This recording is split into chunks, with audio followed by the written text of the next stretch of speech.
شیخ صاحب آپ کو خوش آمدید ہے۔ نظربان بلوچستان کا شکریہ ادا کرتا ہوں۔ جو نظر آتا ہے وہ زیادہ بچوں کے حوالے سے، بچوں کے لکھاریوں کی تحریروں کو جمع کر کے ان کے نام سے ایک کتاب شائع کی۔ بلوچستان کا نوجوان کیا سوچ رہا ہے؟ بلوچستان میں ٹیلنٹ کی کوئی کمی نہیں ہے۔ آپ کا کوئی مضمون، کوئی شاعری؟ اس کہانی کو بھلائے وہ نہیں بھولتا۔ بسم اللہ الرحمن الرحیم، السلام علیکم۔ عرف کے خوشبو پروگرام میں آپ کا میزبان قیوم بیدار۔ ناظرین، نظربان بلوچستان، جس میں ہم ادبی پروگرام پیش کرتے ہیں، شاعروں کو، ادیبوں کو اور محققین کو بلاتے ہیں اور ادب کے حوالے سے بات ہوتی ہے۔ آج ہمارے مہمان ہیں شیخ فرید صاحب، جو ادیب ہیں، شاعر ہیں، محقق ہیں، اور اس سے بڑھ کر انہوں نے بچوں کے حوالے سے زیادہ کام کیا ہے۔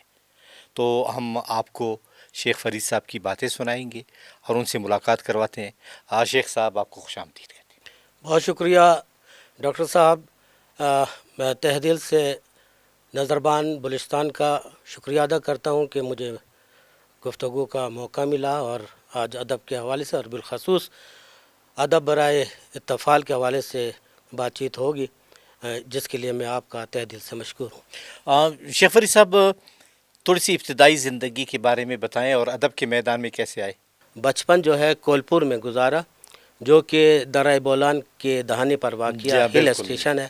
بہت خوبصورت پہاڑوں سے گھری ہوئی ایک چھوٹی سا قصبہ ہے کولپور میں۔ کیونکہ میرے والد صاحب ریلوے ملازم تھے وہاں پر، تو میرا بچپن وہاں سے گزرا۔ میں نے ابتدائی تعلیم بھی کولپور سے حاصل کی، اور پرائمری کا ایگزام میں نے مچ تحصیل تھی ہماری ضلع کچھی کی، وہاں جا کے ایک دن میں وہ ہوا کرتا تھا امتحان، تو وہ امتحان دیا، اور میں نے لکھنا جو سیکھا، اور مجھے اس بات پر فخر ہے کہ میں نے پہلا لفظ پاکستان لکھنا سیکھا۔ اس کا پس منظر یوں ہے کہ ہم ریلوے اسٹیشن ہی پر ہم کھیلا کرتے تھے، کیونکہ کولپور میں کوئی گراؤنڈ یا کوئی اور تفریح گاہ نہیں تھی۔ ہمارا بچپنا پلیٹ فارم پر دوڑتے، کھیلتے، اچھلتے گزرا۔ تو وہاں پر ایک مال گاڑی آئی، تو وہاں پر چاک سے کسی نے بوگی پر لکھا تھا، تو میں نے اپنے بھائی سے پوچھا کہ یہ کیا لکھا ہے؟ تو اس نے کہا کہ یہ تو پاکستان لکھا ہے، آپ کو پڑھنا نہیں آتا؟ میں کہا نہیں، میں تو سمجھ گیا تھا کہ پے الف قاف سین تے الف نون پاکستان، میں نے صرف آپ سے تصدیق چاہیے۔ تو وہ لفظ آپ یقین کیجئے میرے دل میں اتر گیا، اور میں نے پاکستان دوسرے دن جب میں اسکول گیا تو وہ ہمیں تختی لکھائی جاتی تھی، میں نے پوری تختی پاکستان پاکستان پاکستان سے پر کر دی۔ تو میں یہ کہتا ہوں کہ یہ میرا فخر ہے، میرا اعزاز ہے کہ میں نے پہلا لفظ جو لکھنا سیکھا اپنے نام کے بعد پاکستان لکھنا سیکھا، اور اللہ کرے کہ یہ میرا ملک ہمیشہ شاد باد رہے، اور ہر بچہ پاکستان سے ایسی محبت کرے بلکہ مجھ سے زیادہ محبت کرے۔ اچھا شیخ صاحب، آپ شاعر بھی ہیں، ادیب بھی ہیں، رپورٹر بھی ہیں، اور بہت سے اخبارات میں آپ کے کالم بھی آتے ہیں، اور لیکن جو آپ کا کام ہے جو نظر آتا ہے وہ زیادہ بچوں کے حوالے سے، اس کی کیا وجہ ہے؟ جی ہاں، دیکھیے بات سادہ سی ہے کہ ہر پڑھا لکھا شخص، ہر قلمکار، ہر ادیب بچوں کے ادب کو پڑھ کر، بچوں کے ادب کے لیے کچھ نہ کچھ لکھ کر ہی اس مقام پر آتا ہے جب ہم اس کو افتخار عارف کہہ لیں، ہم اسے احمد فراز کہہ لیں، ہم اسے شہزاد احمد کہہ لیں، ہم اسے اشفاق احمد کہہ لیں۔ تو کوئی ادیب، کوئی شاعر ایسا نہیں ہے کہ وہ کہے کہ نہ میں نے بچوں کا ادب پڑھا، نہ لکھا، نہ مجھے شوق تھا، میں تو ڈائریکٹ ایک ادیب بن گیا۔ ایسی بات نہیں ہے۔ ہر شخص جو ہمیں ادیب نظر آتا ہے، شاعر نظر آتا ہے، اس کا تعلق بچوں کے ادب سے رہا ہے۔ آپ جب میدان میں آ گئے ادب کے، تو آپ کا کوئی مضمون، کوئی شاعری سب سے پہلے کس رسالے میں یا کس اخبار میں چھپی جس سے آپ کو حوصلہ ملا؟ جی ڈاکٹر صاحب، میری ادیبانہ زندگی اور بالخصوص ادب اطفال کا جو سلسلہ ہے، اس کی کڑی ملتی ہے عبدالستار روڈ سے۔ یہ بات ہوگی 1976-77 کی، جب میں چھٹی یا ساتویں کلاس کا تھا۔ تو میں گورنمنٹ اسپیشل اسکول کا طالب علم تھا، تو میں اکثر وہاں سے پرنس روڈ سے ہوتے ہوئے، عبدالستار روڈ سے ہوتے ہوئے لیاقت بازار اور اس طرف آتا تھا. تو میں نے ایک دن دیکھا ایک دکان پر ایک پرچہ شیشے پر لٹک رہا ہے اور اس پر لکھا ہے ہفت روزہ بچوں کا اخبار. اچھا اچھا اچھا. تو میں بغیر سوچے سمجھے اس دکان میں گیا. وہاں پر ایک صاحب بیٹھے ہوئے تھے. میں نے ان سے کہا کہ بچوں کا اخبار یہاں سے شائع ہوتا ہے اور یہ کتنے کا ہے؟ انہوں نے کہا کہ ہاں بیٹا ہم شائع کرتے ہیں ہر ہفتے اور اس کی قیمت 1 روپیہ ہے. میں نے فوراً 1 روپیہ دے کر اس کو خرید لیا. وہ مجھے بڑا اچھا لگا. تو وہ تھا صفدر حسین سید صاحب، نامور صحافی ادیب، اور کوئٹہ کے بہت جانے پہچانے، اور خاص کر ان کا ریڈیو سے بڑا تعلق تھا. ریڈیو پر وہ اناؤنسمنٹ بھی کرتے تھے، ڈرامہ آرٹسٹ بھی تھے. تو میں نے وہ پیپر لے لیا اور میں نے کہا کہ میں اس کے لیے لکھنا چاہتا ہوں. تو انہوں نے یہ بڑی خوشی کی بات آپ لکھیے. تو میں نے پہلی کہانی وہاں پر افق کی لالی لکھی اور انہوں نے بڑے اہتمام کے ساتھ اسے شائع کیا. تو یہ میرا پہلا سٹیپ تھا بچوں کے حوالے سے. پھر بچوں کا ہفت روزہ اخبار چلتے چلتے چلتے 86 88 90 کی دہائی تک چلا، اور بعد میں اسی کا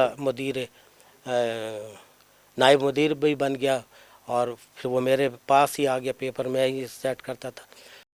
شیخ صاحب آپ کی تقریباً 8 کتابیں شائع ہو چکی ہیں، اس میں بچوں کے ادب کے حوالے سے کہانیاں بھی ہیں، تو ان کہانیوں کا پس منظر کیا ہے؟ ایسا تھا کہ تعلق تو جو کہ میں نے بتایا کہ بچوں کے ادبی سے تھا، اور رغبت بھی مجھے ادبیات اطفال سے تھی.